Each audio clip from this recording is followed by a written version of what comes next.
Halo, assalamualaikum warahmatullahi wabarakatuh. Bagaimana kabarnya hari ini, teman-teman? Mudah-mudahan selalu ada dalam kebaikan, disehatkan, dan semoga dilancarkan segala urusan dan aktivitasnya. Amin ya Allah ya Rabbal 'Alamin. Nah, kali ini seperti biasa, aku berkegiatan sebagai seorang ibu rumah tangga dengan satu orang anak, dan ini kegiatan aku di sore hari. Sekarang aku lagi bikin perkedel kentang. Ini persiapan untuk nanti aku, suami, dan Mbak I makan malam. Nah, sambil menunggu suami pulang, biasanya sore hari itu aku selalu berusaha untuk memasak gitu ya. Memasak masakan apapun itu, asalkan masakan aku sendiri supaya suami ketika pulang kerja itu bisa makan masakan aku. Nah, kalau teman-teman gimana nih, suka masak, masih semangat atau lagi kurang semangat untuk masak-memasaknya? Kalau aku alhamdulillah sekarang lagi ada di tahap semangat-semangatnya ya. Pagi-pagi masak, sore masak gitu. Nah, kalau pagi biasanya masaknya itu lumayan banyak karena menunya itu untuk 2 kali makan, sama siang hari ngasih bekal suami untuk makan di kantornya. Nah, alhamdulillah ini adonan perkedel kentangnya udah siap cetak, bukan dicetak ya, dibulet-bulet gitu, dan nanti tinggal dicemplung-cemplung, digoreng.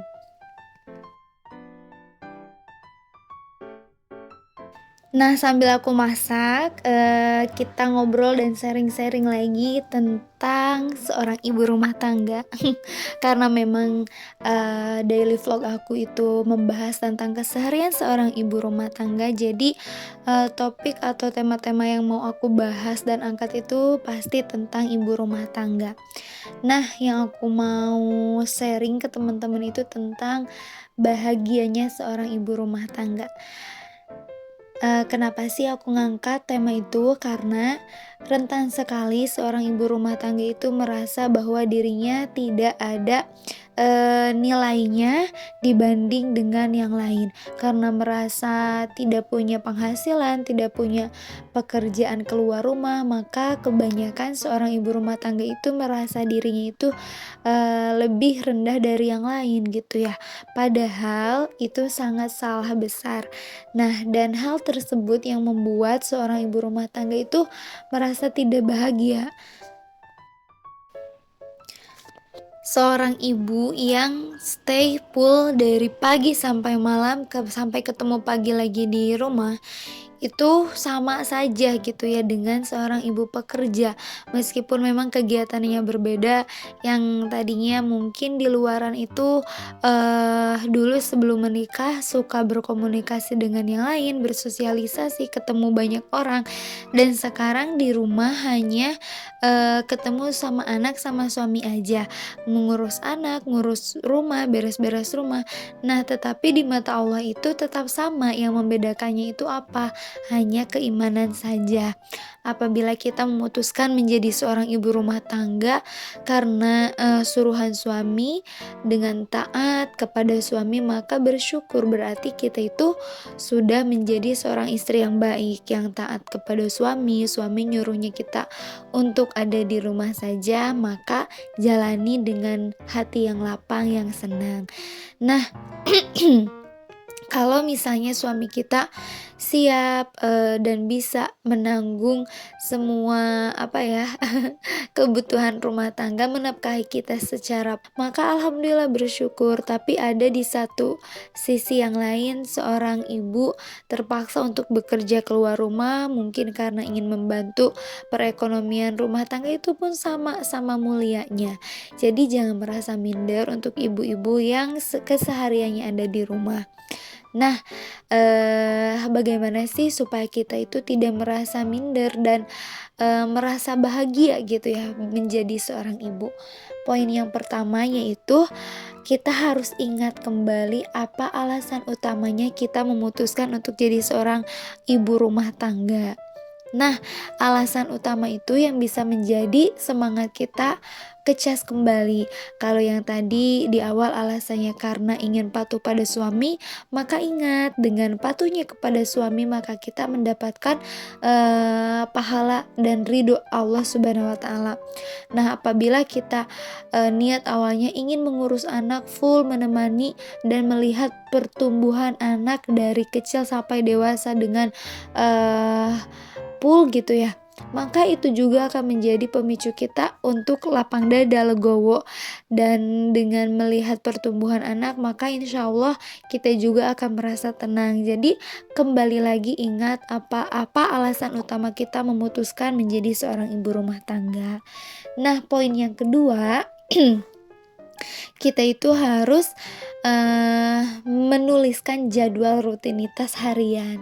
Nah, ibu-ibu teman-teman nih di sini, ada gak yang misalnya pas lagi mahasiswa atau lagi sebelum menikah tersusun sekali ya to-do list-nya dari mulai bangun tidur sampai tidur kembali. Nah, tapi sekarang setelah menikah jadi tidak menuliskan jadwal seperti itu. Nah, kalau menurut aku yang bisa menjadikan seorang ibu bahagia menjalani perannya, kita itu harus menuliskan jadwal yang rinci dari bangun tidur sampai tidur lagi. Nah, selain membuat aktivitas kita di rumah jadi tertata, tersusun, ada tujuannya, membuat jadwal harian juga membuat mood kita itu aman gitu ya. Nah, karena biasanya kalau seharian kita tidak ada jadwal aktivitas nih, misalnya udah duhur mau ngapain, udah asar mau ngapain, pagi ngapain, itu malah kebanyakan kita itu rebahan ya. Kalau misalnya udah yang satu udah selesai ya udah sekarang saatnya rebahan. Nah, kalau seorang ibu kebanyakan rebahan misalnya seharian, itu malah menjadikan badan kita itu pegel-pegel, sakit, jadi pikiran kemana-mana, pikiran-pikiran negatif datang. Beda misalnya kalau kita itu produktif ya, tersusun gitu, ada saatnya istirahat, ada saatnya kerja lagi, istirahat lagi, ada saatnya nemenin anak bermain. Salah juga kalau misalnya kita memporsir diri kita untuk terus-terusan bekerja, mengerjakan pekerjaan rumah yang tiada hentinya, itu juga tidak baik, harus ada jedanya. Nah, jadi dengan adanya jadwal harian ibu, terus seorang ibu rumah tangga itu bisa menjadikan kita bahagia insya Allah. Nah, yang terakhir, yang ketiga itu, yang bukan terakhir, yang ketiga harus mendampingi anak bermain.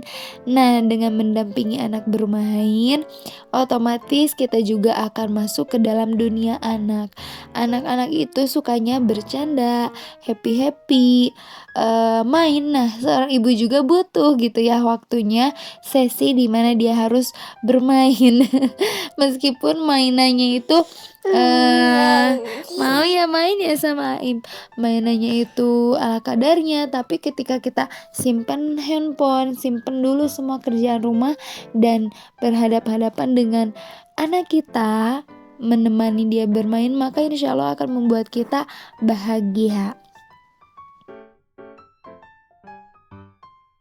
Nah, ini baru poin terakhir, dan yang terakhir yang membuat seorang ibu bahagia itu adalah meluapkan isi hati kita kepada seseorang yang kita percayai, atau dalam kutip curhat gitu ya.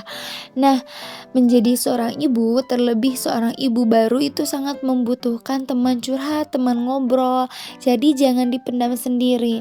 Misalnya ketika seorang ibu, seorang istri itu hamil misalnya ya, hamil kemudian melahirkan, menyusui, itu tentu banyak sekali hal-hal yang membuat dirinya kaget, merasa capek, merasa ini tidak tahu ini bagaimana. Maka harus penting sekali punya teman curhat, baik itu ke teman dekat atau ke saudara atau ke ipar atau ke siapa saja. Jadi harus dicurhatkan, jangan dipendam sendiri. Atau misalnya tidak mau keluar tapi mau ke suami aja, iya curhatkan, obrolin. Misalnya hari ini anak kita itu membuat kita jengkel, membuat kita sedih, membuat ulah yang tidak biasanya. Kan kita kesal, nah obrolin ke suami, misalnya suami udah pulang kerja obrolin, "Tadi anak kita gini gini gini." Nah itu dengan curhat seperti itu insya Allah akan merasa lebih ringan, lebih enteng gitu ya. Bukan berarti kita mengeluh, tetapi hanya ingin didengarkan saja. Selain kepada Allah dan yang utama itu memang kalau ada masalah apa-apa curhatkan kepada Allah, dan kita juga, kadang kala butuh didengar oleh, manusia juga ya, orang terdekat. Nah itu adalah beberapa tips dari aku supaya kita bisa menjadi seorang ibu yang bahagia. Alhamdulillah ya aktivitas aku dari sore sampai malam dan ini keesokan harinya, pagi hari aku, belanja beberapa kebutuhan rumah tangga yang udah habis dan videonya udah mau beres. Terima kasih buat teman-teman yang sudah nonton videonya sampai selesai. Mudah-mudahan ada manfaatnya, ambil manfaatnya, buang, yang buruknya.